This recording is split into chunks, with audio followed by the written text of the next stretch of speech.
he would be truly humble under God. That's what.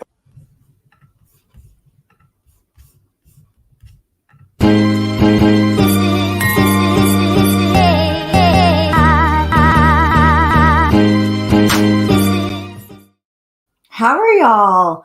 Welcome back to Wine and Chill. I'm Stephanie, your favorite recovering lawyer, and this is our first live stream of the month. And usually we have many more. How's your November going? How have y'all been? I figured, some hard liquor was necessary today versus some wine, since we're going to get into a little levity, a little laughs, a little what is going on in the opening statement of Young Thug's RICO case. So I made myself a mezcal margarita, a spicy one at that. It's good. I make a great marg for what it's worth. For what it's worth. All right, let me go ahead and get us to our agenda. How have y'all been? Hey, Era. Hey, Serenity. Hey, Tab. All right. Hey, Type Effectiveness. So this is going to be, hey, Brittany. Hey, Blue Quartz. This is going to be our agenda. I don't have to make it big because I cannot see. A little bit of RICO 101. AKA, we covered this about almost a year ago, the initial indictment, and that was a great overview. So we're going to use a little bit of that. Then we're going to get into these opening statements from Young Thug's lawyer, because this has been the most amusing, I'm not going to lie, opening statement I have ever witnessed. Fascinating. It was 2 hours long for what it's worth, about an hour and I believe 52 minutes, somewhere around there. I did watch the entire thing. He clearly wrote in some sound bites to get more press, because the rest of it is very much, it makes sense from a legal perspective. This making up new acronyms, wow, it is getting the job done. It's getting the job done. Then we're going to get into a little bit of criminal procedure and the burden of proof, because while we usually cover civil cases, civil law, we do often cover fraud and scammers in terms of criminal law. And we have specifically been covering RICO cases since this case, particularly because RICO is being expanded in the United States in terms of usage. And that has some dangerous consequences. I'm not going to lie. So speaking of which, we're going to talk about Cop City and the abuse of RICO, and how RICO is being weaponized against regular people who are protesting against a giant, what's the way to say this? Installation and likely to lead to infringement of people's freedoms. And a little bit of sip and discuss. So because we are talking about this, that's why we have some mezcal, some liquor. All right. So let's get into it. So first and foremost, I wanted to say an extra shout out to all of my patrons. I appreciate y'all. Without y'all, this channel wouldn't run. So thank you so much. And then an extra shout out to my sincere tier patrons. And that is going to be Allison A and Allison W, two Allisons now, David, Ed Guy, Juanita, and Judy. I appreciate all of y'all. And if you've been wondering why we haven't been doing so much YouTube content this month, is because I've been on Patreon and on Instagram. So follow me on Instagram at Wine and Chill. It's free. I'm usually in the stories like every weekday. And then we do usually do like an Instagram live stream as well. And then all the Instagram live streams get saved on Patreon. So shout out to Julesy and Justin of King of Reads. We just did a Patreon, our first Patreon collab, the three of us, on, what day was this? On Monday. Today is Thursday. On capitalism and dating. And that was very interesting. So if you like to talk money, which y'all know I love to talk finances and money, shout out, dishonorable mention to my six-figure student loans.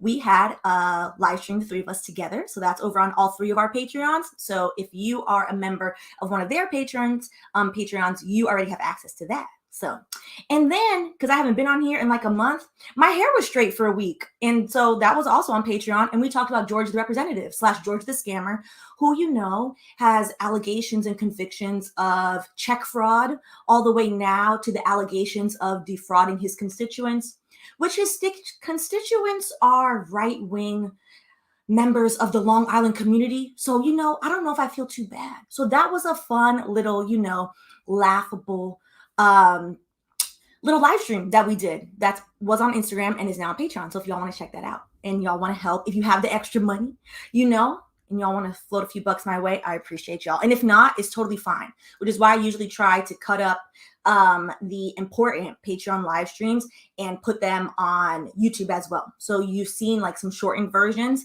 over the past month. So that is where we've been, where I've been. So to all of you that are also living thug life, truly humbled under God, and you are wondering, or you may have been hazy or forgot what exactly is the RICO statute, I figured we'd go back and do a little bit of RICO 101, courtesy of past me. Because for what it's worth, I was like, this was a great breakdown. So I'm going to play this clip. What is RICO? RICO is defined as Racketeer Influence and Corrupt Organizations Act. What is racketeer? Racketeering is a type of criminal activity in which money is extorted from a victim by threat or force. It's giving Sally Mae. Originally designed in the 70s to target the mob and some cartels, the RICO Act was introduced in 1970 as a part of the Organized Crime Control Act of 1970. Under RICO, it is a crime for an individual to belong to an enterprise that is involved in a pattern of racketeering, even if the racketeering is committed by other members. Essentially, RICO allows you to get in trouble for what somebody else did. Specifically, Section 1962 of RICO prohibits any person from A, using income received from a pattern of racketeering activity or from the collection of an unlawful debt to acquire an interest in an enterprise affecting interstate commerce, B, acquiring or maintaining through a pattern of racketeering activity or through collection of an unlawful debt. A brief history on the mob in the United States. The threat of the mob was not just that the mob in the United States was running amok, stealing money, causing wars, etc. The threat of the mob really was that the mob had infiltrated a lot of labor unions. So essentially the mob would buy the votes of the working poor. So Chicago is a great example of this. Chicago for many years was ran by the mob. The mob would put people in political positions of power, and those people would get to those positions because they would infiltrate the labor unions, coerce and threaten the working poor, and the working poor would then vote for these people. To counteract this and to get rid of the mob, or at least try to get rid of the mob, the RICO Act was drafted. And essentially, you can also get in trouble for conspiring to do any of these things. It was originally interstate, which is between two or more states. Once you get labeled as an enterprise and you are working together, the government, either state or federal, has a 10-year window to collect all of the alleged criminal acts together and then charge not only the individual, but then anyone that you are in proximity with that they believe is also in the enterprise with violation of RICO. Also, injunctive relief allows for monetary damages. It allows for the state to require the then convicted felon to pay back money. Hit with the RICO, they repo your vehicle. Everything was all good just a week ago. This is a state RICO case. This is Fulton County going after YSL, Young Thug Gunna, and 28 total defendants. Under the RICO statute of Georgia, a defendant can receive 5 to 20 years in prison. With RICO, not only are you getting charged with the underlying crime that you committed, you're also getting charged with the conspiracy, so 5 to 20 years. On top of that, along with fines or both. And they're allowed to deny a defendant up to 3 times the amount of money that the defendant allegedly procured during the 10-year period for the specific crime. Yeah, RICO is about cash. All right. So a few interesting things about RICO. If you haven't seen this video, it is a breakdown of the full 88-page indictment, the original indictment, because these are criminal charges from about a year ago. I'll make sure to pin it in the description box so that way you can watch it if you want a full breakthrough of the indictment. One of the things that cannot be overstated enough, there are 2 very interesting things about this case. One is the use of RICO in this manner, which is under the prosecution's theory, YSL is a street gang, and heavy emphasis on street gang, and I'll get into that in a second. It's a street gang that is organized, very well organized, and they are running amok through Atlanta, causing commotion. Allegedly, one member has unfortunately committed murder, as well as low-level crimes such as small amounts of drogas. Okay, the emphasis on street gang is one. The original RICO statute drafted around the 1980s, championed by one Rudy Giuliani, who he himself recently got his own RICO charge, which if that is not poetic justice, I don't know what is, was targeted at the mob, the mafia, the cartel. If you are from South Florida, you likely know this, particularly if you are from Miami. Shout out to 305. The highway in Miami, we don't got no income tax for a city or state, was built by droga money. drug money. So the RICO charges then came after these various organizations because they were funneling hundreds of millions of dollars, large sums of money. That is not the case with this case. The second is that this is the first case trial we are seeing where large amounts of artists' lyrics are being used quasi as evidence in a case. That has been back and forth litigation throughout the Supreme Court of whether or not you can use an artist's artistic work, which includes hyperbole a lot of the time in hip hop, against said artist. So if you watch the original video, we did go through some of the lyrics, which were interesting. The prosecution in Fulton County in Georgia, where this is being tried, has gone back and forth and said whether or not they are using the lyrics as hard evidence or if they're just alluding to it to then paint the picture of what was going on. This is not the usual course of events. And that's important to bring up, which is why we're going to spend some time talking about Cop City and the Cop City protesters, because they are also receiving RICO charges, and the amounts listed in their indictment are all less than $250. The largest amount in their indictment for an overt act is something you do in furtherance of a conspiracy, is, I believe, $286. There's a very big difference between $286 and $200 million, which occurred through the building and the funneling and the money laundering throughout many parts of the United States. So yes, let us continue.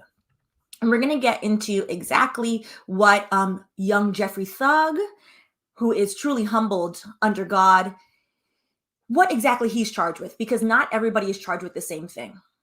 So let us go into a bit of one of the most interesting, comical, and eye-catching opening statements I think most lawyers have seen in a very long time. Before this, if you went to law school around the 2010s, you most likely in civil procedure class, your professor played for you the deposition of Lil Wayne, which is hilarious for all the wrong reasons, where a deposition is where an attorney is asking a witness testimony and evidence to basically have it in a written form. So then when you get to trial, they basically ask you the same questions on either cross-examination or direct testimony, depending on if you are for the plaintiff or for the defendant, or if you're a criminal for the defendant or for the prosecutor's side, to then basically catch you in a lie.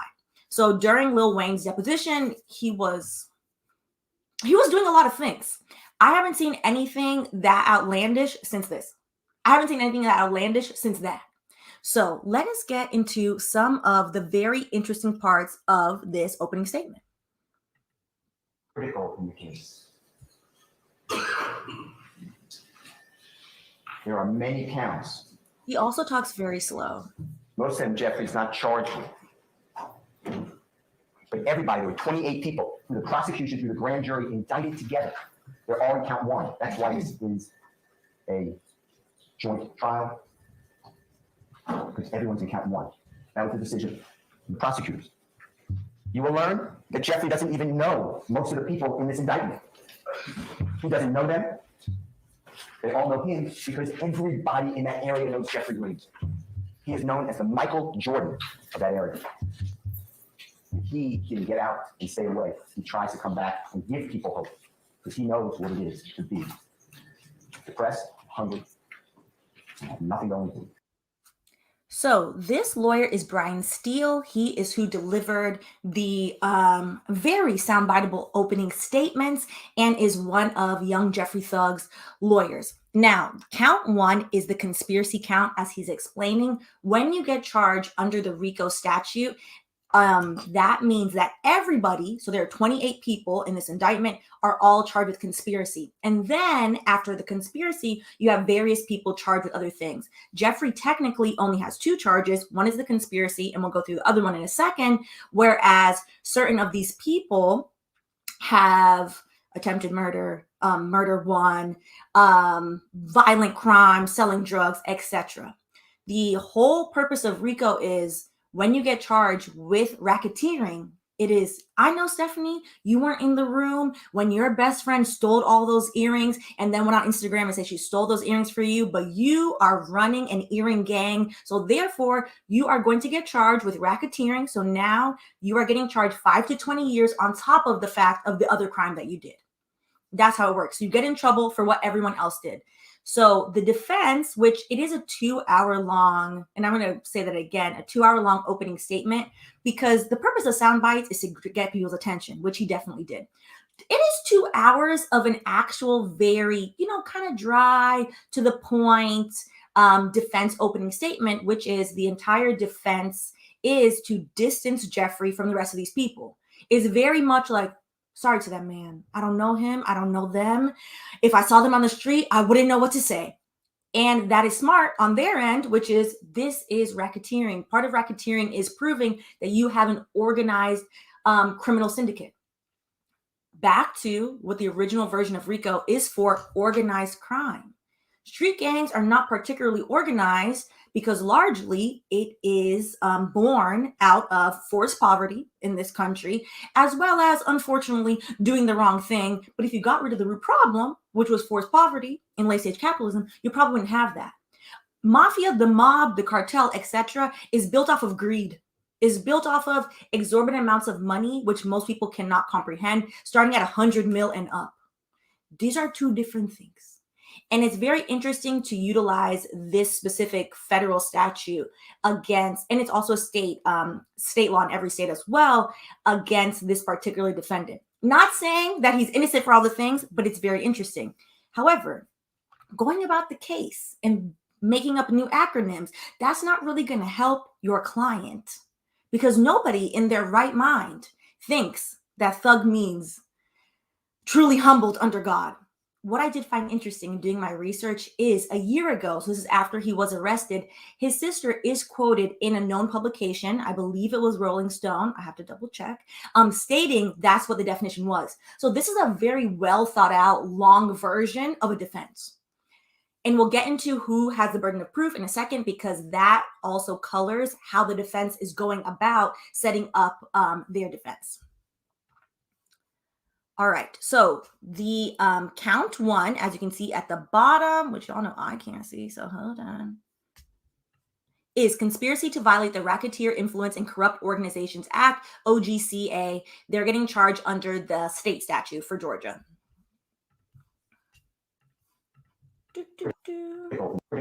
All right, sir. So then we have, I don't know why all of a sudden, why can't y'all see Nene? It did this the other day to me too. I don't know if I need to update the Googly. Okay, did that fix it? Okay, here we go. So y'all can see Nene. And then let me play this one. They call themselves YSL. Because on the pants, the tight-fitting pants, the women's pants that they're wearing, it says YSL, Yves Saint Laurent. That's where. Now, I don't know why Yves Saint Laurent is in it. I don't. It's, you know what? It's creative. It's very creative. Part of what is then going to happen is then, most likely during the defense, they're going to show multiple pictures of Young Thug, as well as the people with the least amount of charges, because not everybody has the same charge. Everyone shares count one, which is the RICO charge. The other charges are individual. A few people share them. So he's then going to, most likely, Brian Steele, his lawyer, is going to then show photos of Young Thug in YSL jeans, as well as any other co-conspirator with lesser charges. Not the ones, he's not going to show, if they had any, he's not going to show the defendant with the murder charge also in YSL jeans, because he wants to separate them from his client. All right. And then this one, this one took the cake for me. It's January 16, 2022, and Jeffrey releases this.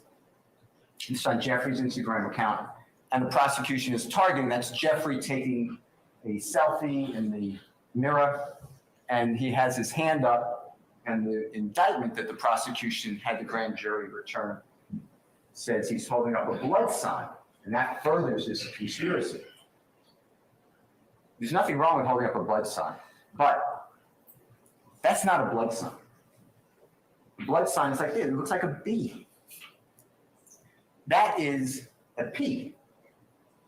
Jeffrey's fingers are down. And what you'll learn is that Jeffrey just released with Sergio Kitchens, performer known as Gunna, a song that is wildly popular. It's around the globe. It's called Pushing P. And it's positivity. It means any circumstance you're in, if you think positively about something, you can make it through. You're pushing positivity. You're pushing P. Jeffrey is showing the P. I can't. Listen. I don't even want to say, according to his definition, that means multiple of us have been pushing P our whole life, because I don't want any parts of this. That's I want to know who came up with that. Either Brian Steele, the attorney, or one of his legal interns who was like, you know what, listen, we gotta figure this out. I want to know how that conversation went. And I also want to know, give that man, not an Oscar, but maybe an Emmy for keeping a straight face and saying that out loud. I just got questions. Which, I agree. You woman, you. I wish I had someone in my life who would lie for me like Mr. Steele. Mr. Steele said, you paid this retainer to me, and I'm going to do my best to protect you and keep you out of the chokey. I've never seen anything like this.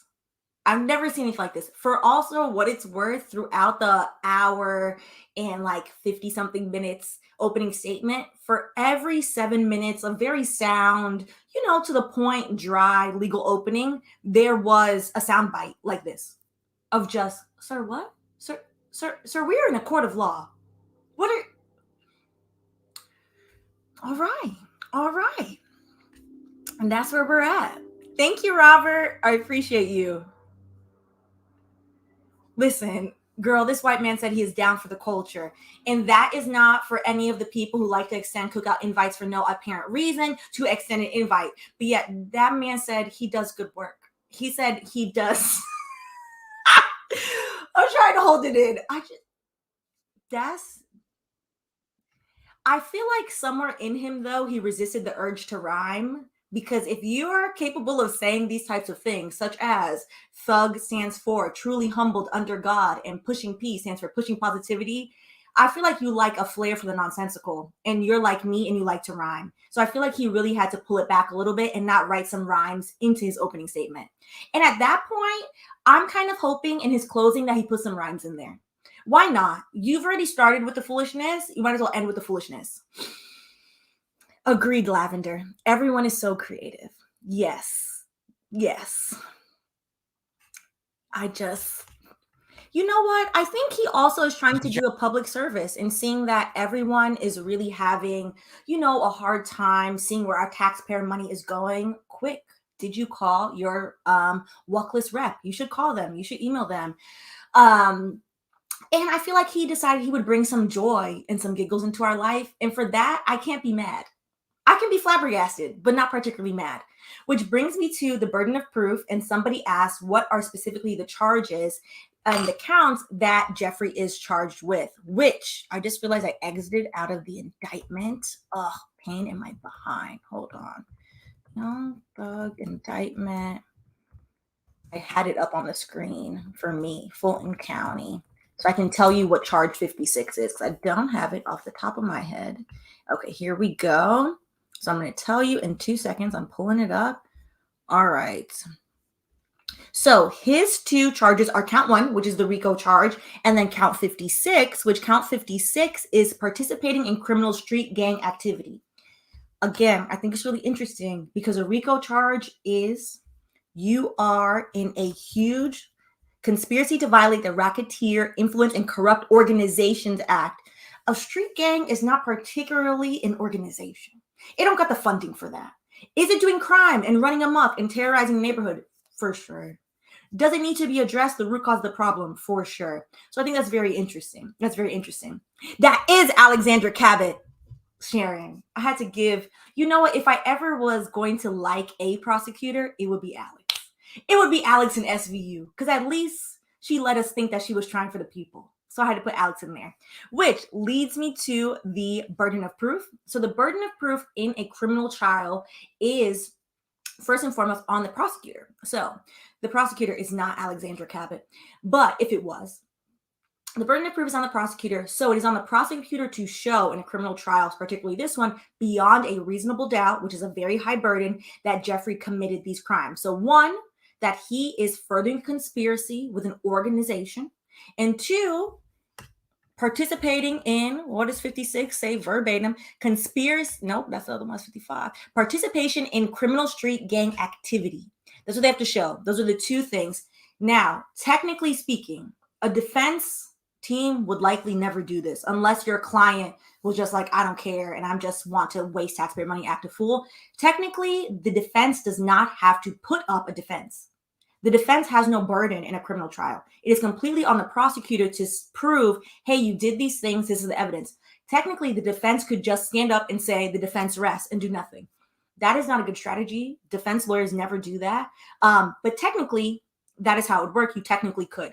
What the defense team is doing, their strategy is to poke holes in the prosecution, because beyond a reasonable doubt, you have to just create the doubt, which is why Mr. Brian Steele is creating the doubt in a very interesting way by saying, hey, not only does Jeffrey not know these people, this makes me laugh because that's both my dad and my brother's name, but they're G's, not J's. Not only does Jeffrey not know these people, Jeffrey is a servant of the Lord. Jeffrey is a servant of the Lord that likes to wear YSL jeans. And he's just a nice young man who was following his idol, Lil Wayne, even though one of the allegations is that he conspired with some of the other defendants to attempt murder on his idol. That's besides the point. The point is Jeffrey is a nice young man and he did none of these things and he don't know these people, which is very, very interesting, because all the prosecutor is going to have to show beyond a reasonable doubt is, hey, not only does he know these people, here's pictures of him with these people. Here is them all wearing YSL jeans, no matter how you want to spin, YSL, which is the name of their alleged street gang, and is also the name of their label, their small entertainment label, which is why this case has such interesting impact on the music industry, particularly. It is not, I don't know if it's a strong defense, but honestly, I think it was probably the only one he had. He's taking it to a level that we've never seen a defense attorney do, which is usually when they're co-conspirators to a crime, largely you try, in Elise Keating way, to separate yourself from the co-conspirator. That's not new. To separate yourself from the co-conspirator in this way, co-conspirators, because currently right now, 6 of them are on trial together. And largely the prosecution will do that to then basically paint a picture to the jury like, see, these are BFF Jill, 1 through 6, all of them. Everyone did it together, and they're very happy about it. So it'll be interesting to see the prosecution's case. Some of the testimony, I've been watching some of it. I haven't gotten through all of it up to date yet. It is streaming on Law and Crime, I believe. Some of the testimony from the Atlanta Police Department is what do you expect? Is foolishness. However, that is not to say that he doesn't need, a little bit of consequences for maybe certain actions. My main qualm, and my qualm in the original video was, this is not what that law is made for. That law is not made for this. And it is a dangerous slope when you allow the law to be used in this way just because a prosecutor wants to make a name for themselves. All right, which brings us to, I think, a case that is actually much more important and is not getting enough press, and that is the City RICO case. So before we get into that, we're going to go through some comments real quick, because we haven't done a YouTube live in so long. All right. I'm done, Jace. Mr. Seal, he's a good man, Savannah. I mean, that's basically, that's the defense.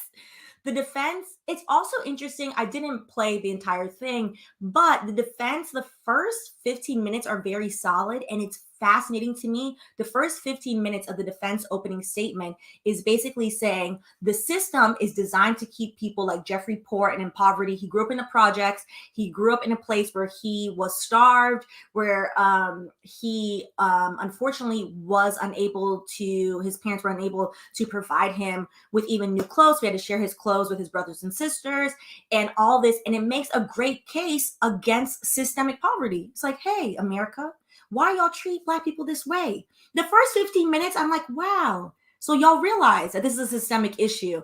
And the first 15 minutes is an argument of this is a systemic issue in the United States, and he is a victim of the system. And that first 15 minutes is brilliant until he then gets into thug means truly humbled under God. I was like, sir, why? I was following you. I was following this opening statement until you start with the foolishness.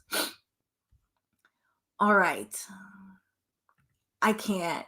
Jan loves you. Does the prosecutor have to prove that he is not truly humble under God? Y'all are funny. I would like to know how one would go about proving that. Maybe you would show a little bit of braggadocious tweets. I think showing, I'm curious to see, I'm not a fan of this prosecutor. I'm not a fan of prosecutors, period. But I'm like, if we're going to pull a circus, let's pull a full circus.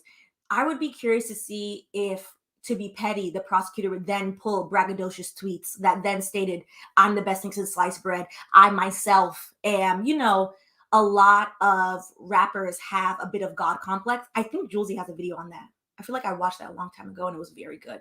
Have God complexes. If the prosecutor doesn't pull out information like that to be like, well, if that's your contention, here is exhibit Z1. That would make me giggle. I'm not going to lie. Galen, does an organized crime organization have one leader and a street gang has separate factions with different leaders? I think it's less of that and more so organized crime, the way it has been tried. So Rudy Giuliani famously in the 80s made a name for himself as a prosecutor, prosecuting both the mob and the mafia. And that's how he made this huge name for himself. He put away the original John Gotti, not Gotti the rapper, the mob boss John Gotti, in prison. And largely organized crime, the way it has been shown throughout various court cases, is it's run like a regular corporation. There's just happens to be extreme amounts of violence, murderation, etc., in that it's very detailed. Like, hey, we're going to do a partnership with so-and-so, and we're going to sell this, and we're going to sell that, etc. Versus a street gang does not have that level of foresight. It's more so built on trying to have a semblance of safety, trying to truthfully realize that the government has thrown you to the wolves, so now you are over here just trying to do your best. Is it right? That's a different conversation. But without, the street gang has a root of problem versus organized crime is built on greed. It's built on greed and commotion. And also, the way it was originally set up, they were also basically using working class poor people.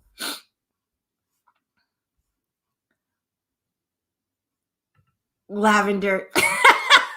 Basically, and that's not necessarily true.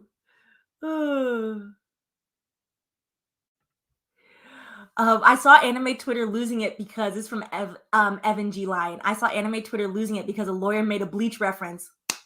Listen, lawyers are funny people. Because a lot of lawyers, particularly trial lawyers, they have a level of acting in them. Like, he didn't fully memorize, but he memorized parts of a 2-hour-long monologue. That's what an opening statement is. So he was having a good time. All right. Let us continue now with Cop City and the abuse of RICO. So this is from Democracy Now! In the past, what are we on? Day 55 days of the siege on, we're too far into the stream. It shouldn't censor me. Siege on Palestine. I have made a concerted effort now to only quote certain news sources because a lot of U.S.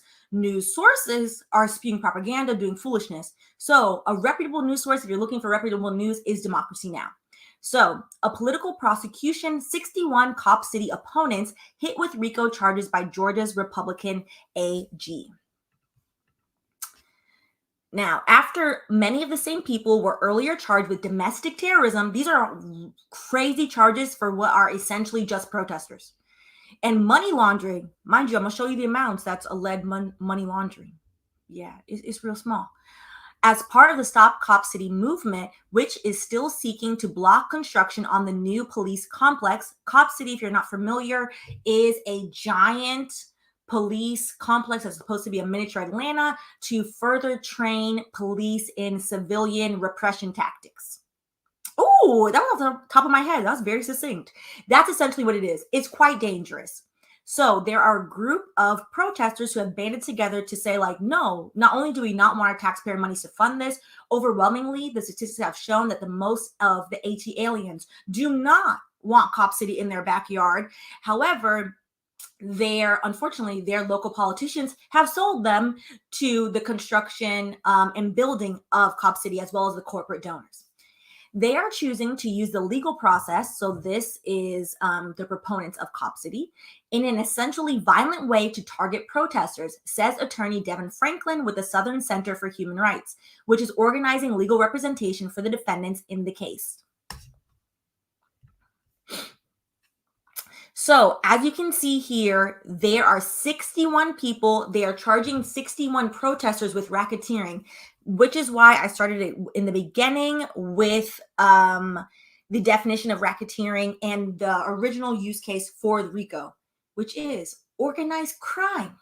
We're talking about the mob, the mafia.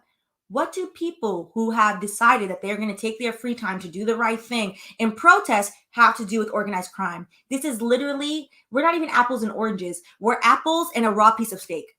This doesn't make any sense.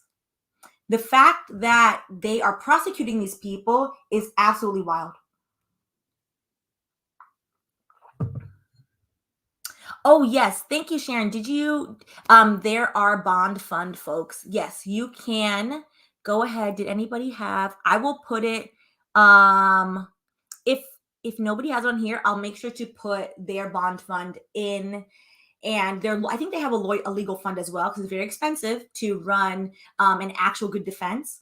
Unfortunately, public defenders are overworked and extremely underpaid. Shout out to the PDs. The PDs really saving people.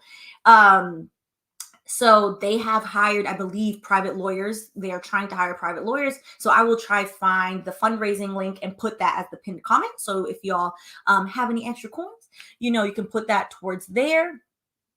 And one of the things that's very interesting, if you look at first of all, this long list of names, the audacity to say, in violation of the Georgia Racketeer Influence and Corruption Organization Act, is flabbergasting. Because one of the things you have to show when you are charged with RICO, the prosecution has to show is you are working together as an organization. Well, they are working together as an organization that is peaceful protesters that are literally just sitting on land. They're just sitting there. Occasionally, allegedly, one of them threw a stone and allegedly a Molotov cocktail. Overwhelmingly, the majority of these people are literally just sitting in a forest, doing nothing, exercising two rights. One, their right to assemble, which is guaranteed under the Constitution, as well as freedom of speech, which is allegedly guaranteed under the Constitution. I say allegedly because I'm very confused as to what is now guaranteed under our alleged Constitution.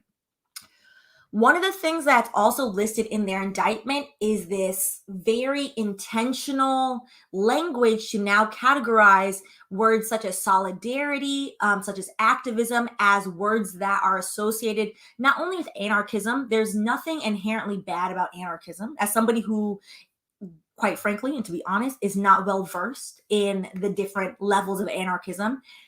However, to reconstruct this in a negative light, even if you don't know much about anarchism, you can see that this is very, factually incorrect and also problematic. So this is from the indictment. Social solidarity is another term that is embraced by anarchists that is tied closely to mutual aid collectivism. let's stop there, which we did a Instagram live stream that's on Patreon, a full deep dive into this. If you want to head over to that, it's for all the tiers. So it's for the $2 tier as well. And the $5 tier, all of them. Mutual aid was started, the form of specific mutual aid in the United States. Indigenous people have long used mutual aid between each other. The coining of that term is largely associated with mutual aid societies of Black American people, which is during Reconstruction and even before Reconstruction of Black American people being like, you know what?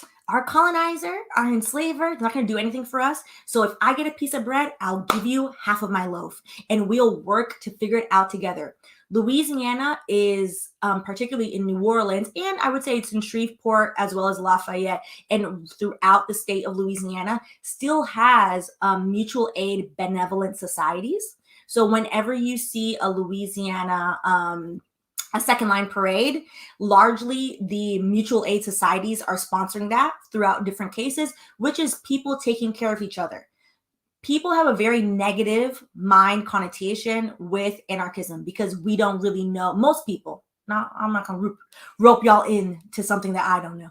Most people do not know too much about anarchism, but they know you say the word, you're going to get in a problem. So because most people don't know too much about anarchism and anarchism is villainized, now the whole indictment is like mutual aid has to do with anarchists and anarchists want chaos. That is not necessarily true. The more I read about particularly anarchism, I'm like, oh, it more so seems like, hey, the government should work for us and other things. And specifically to erase Black history by saying mutual aid is tied to this specific group instead of the robust history of mutual aid in Black communities is disingenuous. But that's why I don't fool with prosecutors. So social solidarity. Also, there's nothing inherently evil, nefarious, violent about social solidarity. You should want to have social solidarity. You should want to have community. We are social creatures. America runs on late stage capitalism, which feeds off of individualism. Individualism will make you lonely. I feel like we've all learned this lesson during the pandemic. And now it's being thrown in people's face like, oh, social solidarity is a bad word. How? How, Sway? How could it possibly be something negative? Social solidarity, this is according to the DA and the AG, is the idea that individuals can live together without government and provide for each other. That is not true. That is not true. Social solidarity is we can work together for a mutually beneficial world that benefits everybody. We could have a government as long as the government works for the people that actually elect the government, which if you've been calling your walkless rep, you realize they get paid. Ooh, I just looked this up and I'm going to say the number wrong because I can't remember. I believe it's 170,000 or 180,000. It's one of those, the salary. A year to ignore the people who are paying their salary because the lobbyists pay them more? What is the purpose of them then? That didn't make no sense. Basic math would tell you if I'm paying you 180, but APAC is paying you 900,000, well, of course you're ignoring me. Of course you are. That doesn't mean don't call them. You should call them and then tell them that you hope that they have very good budgeting skills because you will not be voting for them again. Back to this. The notion of social solidarity relies heavily on the idea of human altruism. That is, individuals will voluntarily offer services, goods, and resources without anything compelling it. That is also not true. It's not altruistic to believe in social solidarity. It's actually very much a form of bargaining, a form of, that's not the word. Ooh, what's it called? Bartering. It's a form of bartering, which is, this is good for me, this is good for you. For example, because Halisa's a lovely person. Now you see we've passed 30 minutes. I have not gotten up to press the button because she loaned me a new camera. Well, shout out to Halise. Thank you, boo. I appreciate you. And that is largely because I am managing her brand deals now. So she wasn't using it. She didn't need it. And it is a win-win. She's like, well, it's collecting dust. You might as well use it. And then in return, I do other services for her. It's actual group economics and not fake DJ Envy group economics, which is alleged scamming.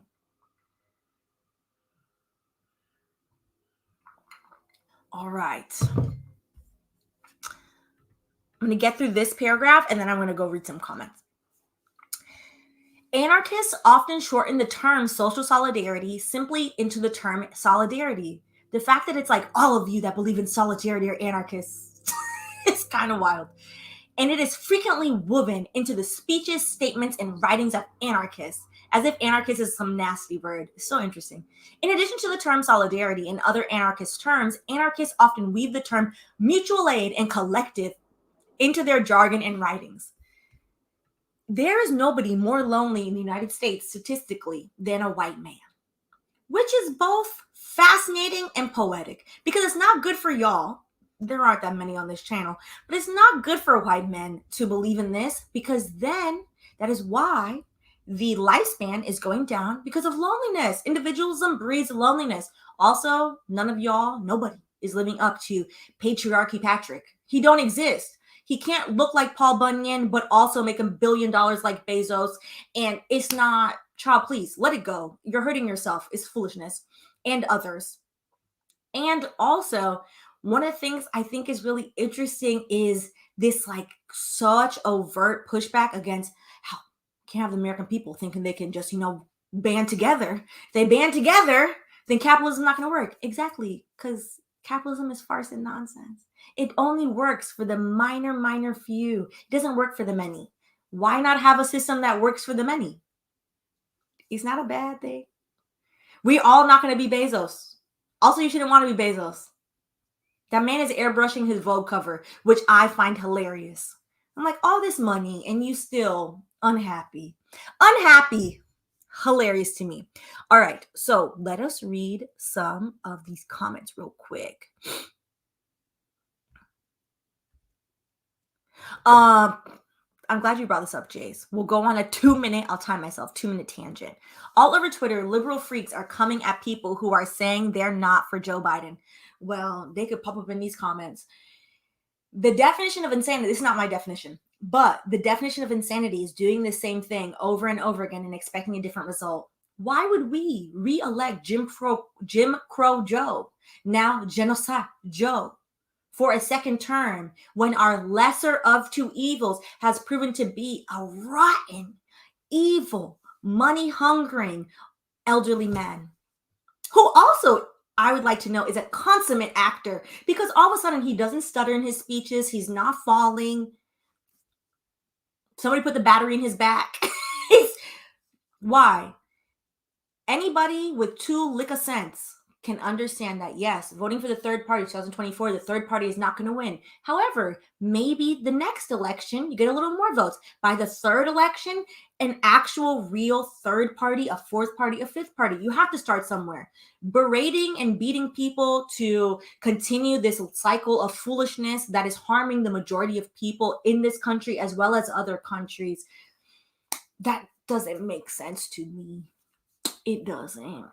Sorry to those liberals. Sorry to them. Not really. All right. I agree, Tab.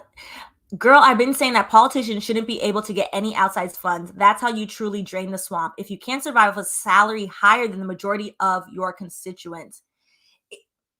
One of the things as a lawyer who I would say is quite studious and was more studious in law school, when we learned about the concept of lobbying, I didn't understand. In my big age, now at 32, I still don't understand. Why is that legal? We vote. That is our form of lobbying. Why is it legal for outside companies, third-party corporations, foreign governments to lobby the people we vote for? It should be illegal. I have stood on that ground for many, many years because it doesn't make sense. It doesn't make sense for lobbying organizations to exist, which some of the largest lobbying organizations are the NRA, which is why now every time, unfortunately, there is a mass shooting event, it's thoughts and prayers, thoughts and prayers. Thoughts and prayers! What do you mean thoughts and prayers? You can just ban automatic and semi-automatic weapons. What? It's unnecessary. The Second Amendment has been stretched so wide. I was going to make a very lewd joke. I will not. Has been stretched so wide that it's the Red Sea. It's Moses in the Red Sea now. That's not what the Second Amendment ever meant. The Second Amendment is the right to bear arms for militia. At the time, those militia were putting like gunpowder, and then like you have to physically stick something in. It's not pull finger movement now. Craziness. Yeah. KO, that photo of Bezos with his new fiance, they both look a mess. And that's the only thing that brought me a little joy. I was like, all that money and y'all still look a bloated, Botox. Oh, mess. I was trying to think of another B word. I would say bimbo, but that is an affront to the bimbos. Shout out to the bimbos. Bimbo aesthetic I find very fun.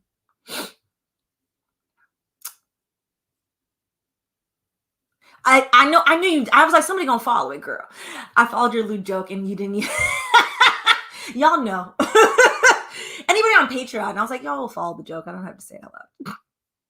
All right. So just to reiterate and get myself and my margarita back on track, which is, if RICO was built for large criminal enterprises who were buying politicians, paying for, I mean, for what it's worth, we really did need a highway in South Florida, but I would have rather the government unbought do that. Like, what was, I don't want the drogas money, because the drogas money comes with costs that I cannot pay.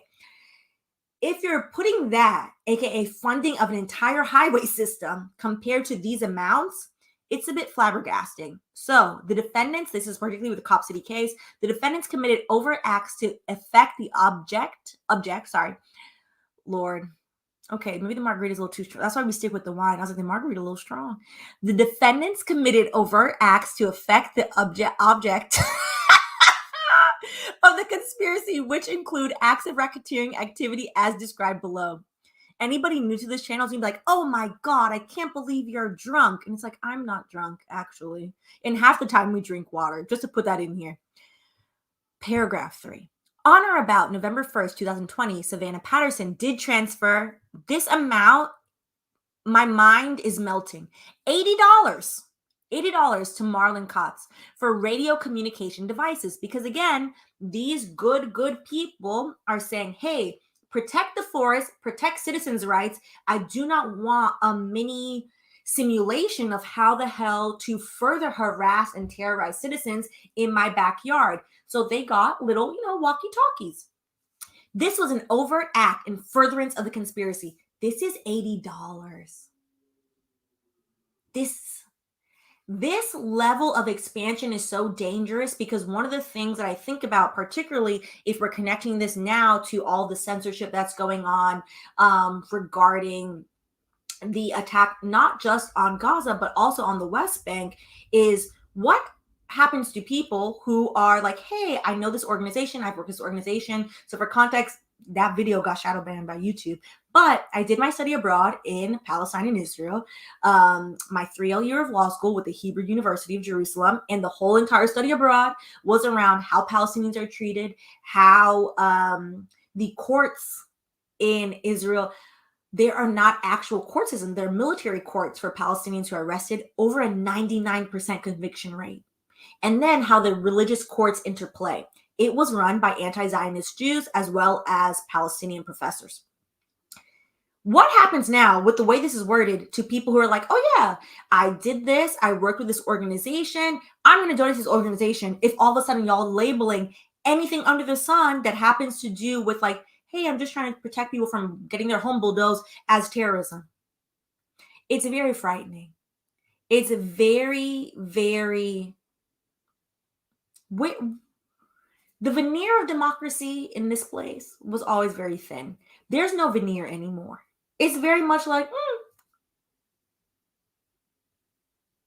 a mess. And mind you, the 99% conviction rate is reported by Haaretz, which Haaretz is the #1, the largest newspaper in Israel. So for people that are like, where are you getting that from? It's from Al Jazeera. Yeah, Al Jazeera is a great reporting site. There are, occasionally you were like, hey girl, what is this? But no, it is from an Israeli newspaper.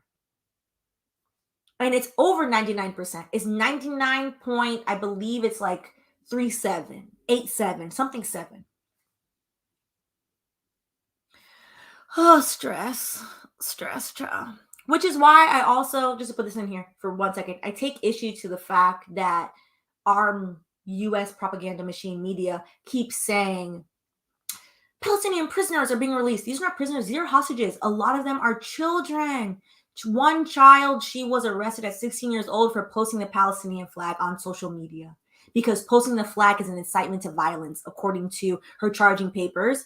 A lot of these people have never seen trial. As a lawyer, you cannot have a democracy if you're saying, I arrested somebody. I also never bothered to try them, but they've been sitting there now for multiple years. It melts the mind, that absolute foolishness, and the US is not far from this. This is why I bring this up. The US is not some beacon of like, oh yeah, we're doing so great.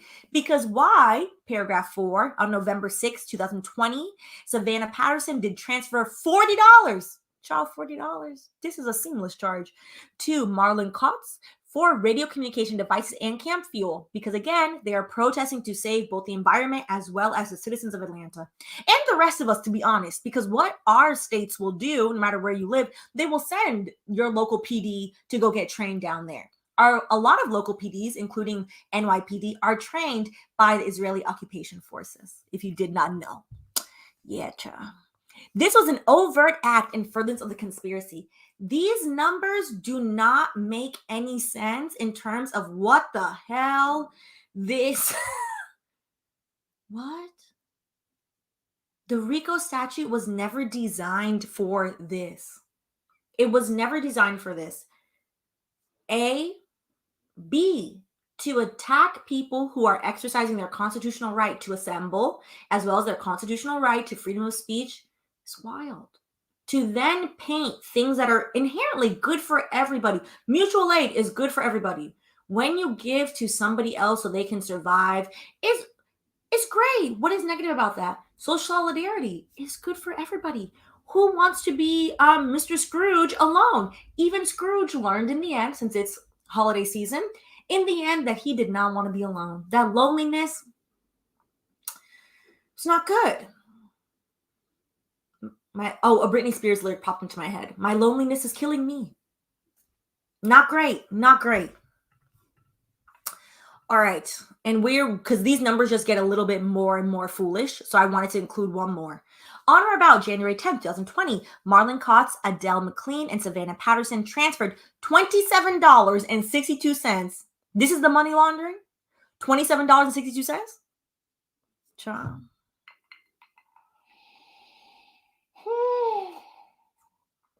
There's a reason why I poured the liquor today and not the wine. Because if we're going to get a RICO charge for $27.62, oh my goodness. Oh my goodness. What?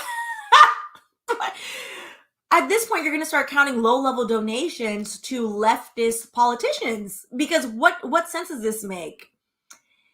And mind you, this is what the $27.62 reimbursement from the Network for Strong Communities. Oh my God, that sounds so bad. Network for Strong Communities. How dare the community be strong together? To Brooke, Court, and Monge for forest tools.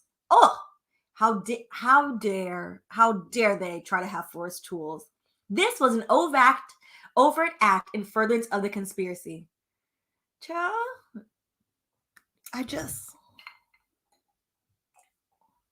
there's a reason why, and I think we brought it up here, and there are YouTubers that try to bring this up often as well. There's a reason why there were so many beautiful, thriving Black American towns throughout the United States that were completely removed, that were drowned under lakes, like the town under Lake Lanier, that were removed, Seneca Village, to create Central Park. Anytime, oh, y'all are getting together, y'all are fine, y'all are happy, y'all are helping not only your community, you're helping other people. No, capitalism has to thrive off of scarcity. It has to thrive off of, no, you have to do it by yourself, pull yourself up by the bootstraps, blah blah blah foolishness, which it's not good for you, and it doesn't work.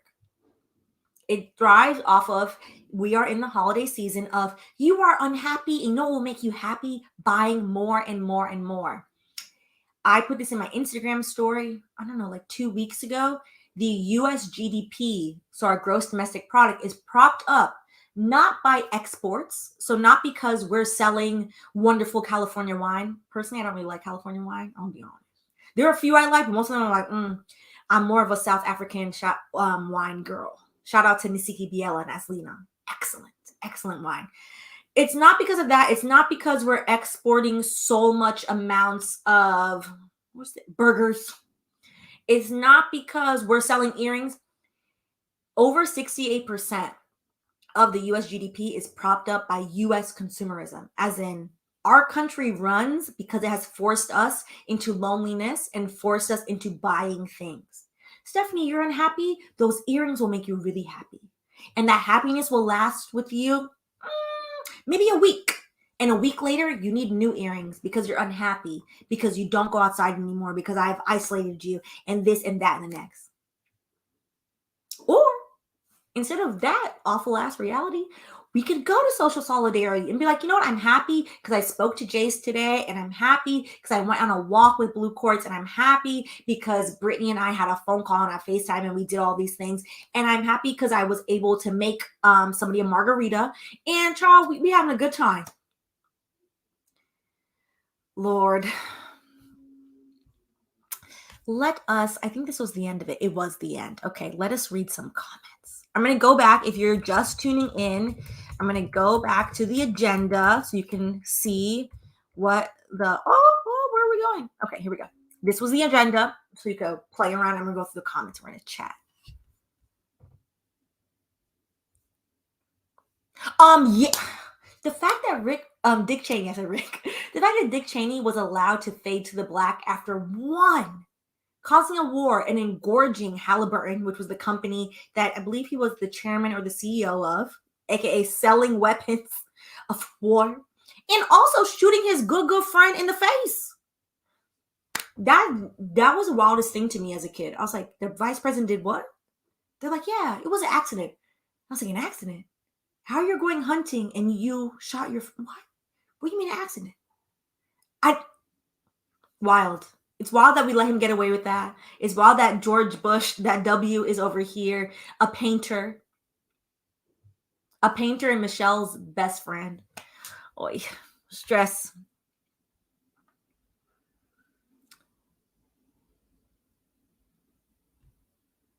All right, we're gonna go through the comment. Like, how far up do we want to go? Sharon, isn't helping each other what families do? Maybe we should indict them too. One would think, and I find it very interesting that people that subscribe to the Party of American Family Values, that's what they call it, the Party of Family Values. I'm like, y'all don't like your family? It's not giving you like your family if you keep telling your family, pull yourself up by the bootstraps. It's giving you despise them. It's giving you don't like them people. It's giving you don't like your neighbor, which your neighbor might be a jackass, given that. It's giving you're kind of miserable and isolated and would do some good with some community building, some little community activities, a community garden.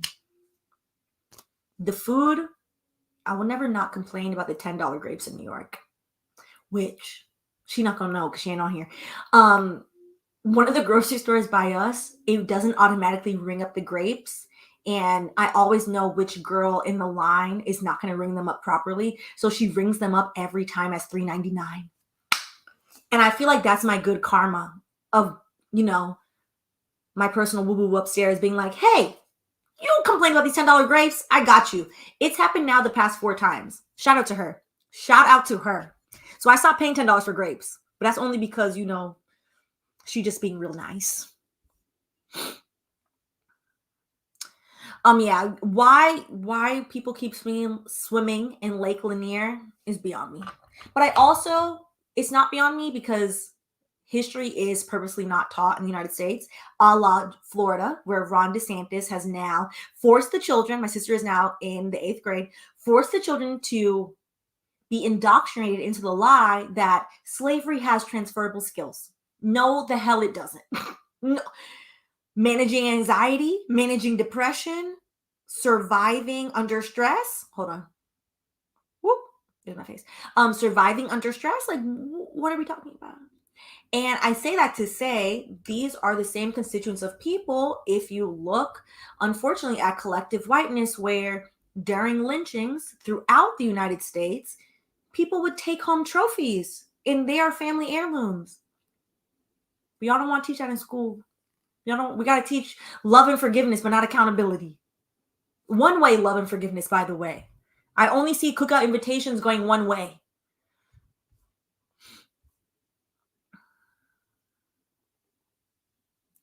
All right. Wild. His good friend apologized. Like, can you imagine you're apologizing to somebody because they shot you in the face?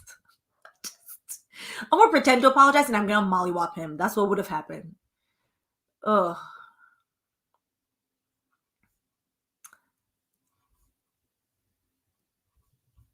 Thank you, Kyrie. I was the first time she did it, I was like, oh, it's an accident. Then the second time I was like, oh, she's doing this on purpose. And then by the fourth time, I was like, this is my friend. This is my friend swiping, $4 grapes for me.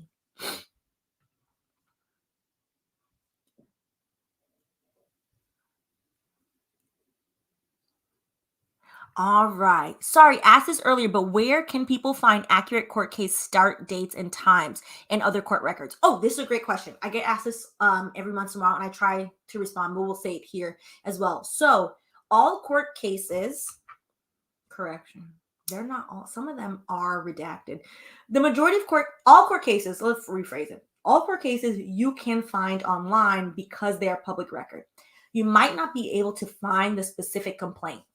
But so, for example, with the Cop City indictment, it's right here. I'll just post this right here. If it's federal, it is under. Oh, how am I forgetting these people? Because I haven't been over there in a while. I'm gonna have to go find it. Hold on, because I have it saved on my thing. It's the Mezcal court case lookup. I'm going to tell y'all right now. The state is a little harder. Okay, yeah. So federal is always under PACER, PACER. It's going to ask for your credit card information. We have a law in the US that if you spend, so you download, you have to pay like per page, less than $30 a month, or is it a quarter? It's either a month or a quarter. I can't remember. I think it might be a quarter. It doesn't actually charge you. So it'll say like, hey, this is $15. But say you didn't spend the $30 for the whole quarter, it's not going to charge you. So they're all on PACER. For state court cases, that's where you get into a problem. So state court cases are often by county. Harris County in Texas, their website is so annoying. I don't know why, but we've done a few of them there. We're like finagling with that website. I'm like, please, y'all. I'm like, the people of Texas is paying their taxpayer money. Update this website. Every state has theirs, and then it's by county. If you want to look at a state court case, the best way to do it is if you're looking at any court case we cover, if there is a public link, I always link the public link. So look in the description box. If there isn't a public link, then I don't have a public link to link, because that means I had to pay for it and download it, which like you can't publicly share it, but you could still look it up and find it. So for those, I I do every time. I'll put the case number in what we're talking about. So that way you can just literally look up the case number and you download it. Hold on. You download it and then it's there. So yeah, everything is public. It just takes a little bit of digging. So if you're looking for a state case, that is just a giant pain in the ass, but look for the county. State cases are by county. So Fulton County, Georgia, that's Atlanta, Miami-Dade County for Miami, Kings County for Brooklyn, etc. Federal cases are so much easier to look up. And then also if you're looking at like a pretty popular case, somebody will have uploaded it randomly. If you go into Google and just search around to page 234, you'll find it. It'll pop up. So I'm done. I had a friend who I have used PACER to look up people I was dating. I had a friend who used to use LexisNexis and do a full background check on people, which, you know what? You never know. People be foolish. So might as well. You're welcome, boo.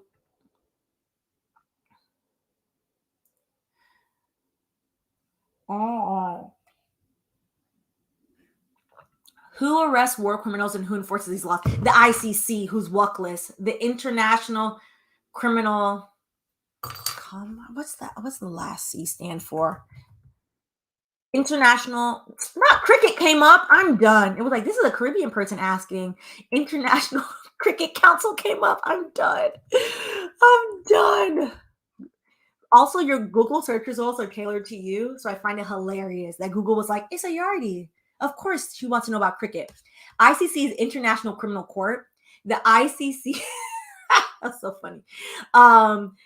The International Criminal Court processes war crimes and enforces these global international laws, crimes against humanity, etc. A huge caveat to this: Nora Erakat, who is an amazing Palestinian American attorney as well as professor here in the States, she had a post, I believe, a week ago. She speaks often about these issues. She has for a long time. I highly recommend you following her on Instagram. And specifically, what she said is over the past 50 years, I believe, was the amount of time the ICC has overwhelmingly only ever indicted and investigated Arab and African international criminals of crimes. It has rarely, if ever, looked at white criminals, which that should be a huge red flag to everybody, because colonization, the biggest colonizer in this place is Britain. But ain't none of them been before the ICC. Charles is over there with his swollen fingers, signing stuff, mad that Elizabeth took so long to, exit to the fireplace. So, yeah, I wouldn't put your faith in them, but I do shout out to all the international lawyers, particularly the human rights lawyers, that have made it a point to be like, you know what, I'm going to document the hypocrisy of this. So she has done a really great job about that. Thank you so much, Little Gaming Channel. I appreciate you. Shout out to y'all. I finished it. I appreciate y'all, because every time you donate, YouTube does take stupid amount of money. However, it helps because it goes towards making sure this channel keeps running, my family, and my student loans. So my goal is, I'm going to say it out loud, and somehow it's going to happen, a miracle. My goal is to pay off the rest of my student loans by the end of next year. I don't know how I'm getting there. I hit my halfway mark. I've officially paid, on paper, it's more than this, but officially paid $158,000. And right now, as of this month, the end of this month, I owe $155,000. $75,000 of that is predatory interest. So I appreciate y'all. That's where that money is going to. I want to pay an extra $500. I already paid $2,000 this month. I'm like, okay, it's 7:00. I can make a payment today. So thank you for this. I'm gonna make that $500 payment today. Appreciate y'all. They did, Kiki. This is correct. Didn't the ICC put out a warrant for Putin? They did. They did. So they put out the warrant, and it's like, are y'all gonna follow through with this? So that was interesting, because that's one of the few times where they have gone, at least put documentation forth for a white defendant. So I could see why you feel that way. So, I mean, basically, because why Belgium and the government of Belgium still has not gotten tried for the world's largest, most atrocious genocide to ever have occurred, 20 million estimated Congolese people by the Belgian specifically, and King Leopold, is beyond me. It's beyond me. But yes. So I have kept y'all long. I'm glad we got to do this. If you have any requests, let me know in the comments and we will cover them. And yeah, December's coming. I want to do at least 3 live streams in December. And in going back through that original video I did on the Young Thug case, maybe a bit more, filmed content too. Because we've been doing the once a month, student loan video. That video is usually depressing. It's just me being like, I paid this money. Everything is miserable. So, a few of those. Oh, thank you, Jay. Listen, I always tell people, so Jay, girl, I'm gonna join your Patreon or something, because how are you gonna pay off $150K in a year? Listen, I appreciate this. Also, I'm a big proponent of telling people, You can pay for the Patreon and then cancel it. Say you're like, listen, Stephanie, everyone calls me Steph. This is probably a good time to say this. I've never said this to y'all, which is I'm like, oh, I can't believe I've adjusted that much. I don't like the nickname Steph, but people call me that on the internet, and I'm like, well, I don't have it in me to say anything because I used to get in arguments about it in corporate, and I had to accept. I was like, I had to accept. I don't love it. I don't love it. My family does it, and that's the only people I accept it from. I'm like, okay, here we go. But you can always sign up for $5, whatever you want to do, and then cancel it. I'm a big proponent of like, if it's not in your budget for the month, cancel it. People cancel and come back all the time.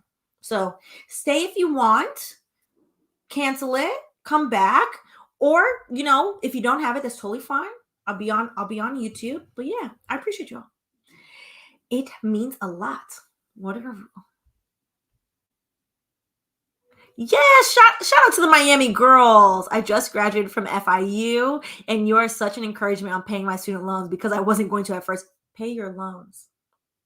Pay your loans, lovely human being, because the interest is the problem. If we had 0% interest, I would feel differently about this. My UK friends, which I don't know if this is the truth. This is what they told me. So I'm like, are y'all fooling around or whatever? There were a few British friends who were like, our interest is basically 0%. That's what they told me. I was like, is it really? If the interest was actually 0%, that's a different conversation. But because our interest is so high, you got to pay them, because then you end up like me, where you're like, this is $75,000 they didn't borrow. And that's the low end. Once I do the full calculation, I'm probably going to pay $100K I didn't borrow. And that, nothing is going to grind your gears more than realizing like, oh, damn, I should have tackled this. Wild. Thank you, boo. I appreciate you always. All right. So on that note, I appreciate y'all. I'll let y'all go off to dinner. And we will, I'm trying to think, I don't have anything so far on my list for YouTube. So if there's anything y'all want to see, you let me know and I'll put it on my list and we will get going. It's okay. Thank you. Cause I was like, is it, child, my friends be, they're leaning towards foolery. I'm British. They're lying. What's funny about the text her? It's super late there. Shout out to you being up late. I'm gonna text her in the morning and be like, girl, your sister told on you, or your brethren, or your they-therin told on you. I'm British. They're lying. It's not 0, but it's lower than yours for sure. But it's also technically not a debt. Fascinating. America just lets everyone down on a daily basis, child. That's all they do. But yes. So on that note, like a real, Black cousin for the 5011th time, since we've been hanging up the phone, I'm gonna let y'all go. I hope y'all have a lovely evening, and we will continue following all these things. And go call your rep, please, for the love of God. Call your rep tomorrow and every day. Just set an alarm and be like, hello, I'm irritated with you. And the staffers have gotten a little feisty, so now you can be a little feisty back. At least mine have. They've gotten a little rude. I'm like, oh, all right, 2 can be feisty. Call them and let us build a world we'd like to live in. All right. Bye, y'all.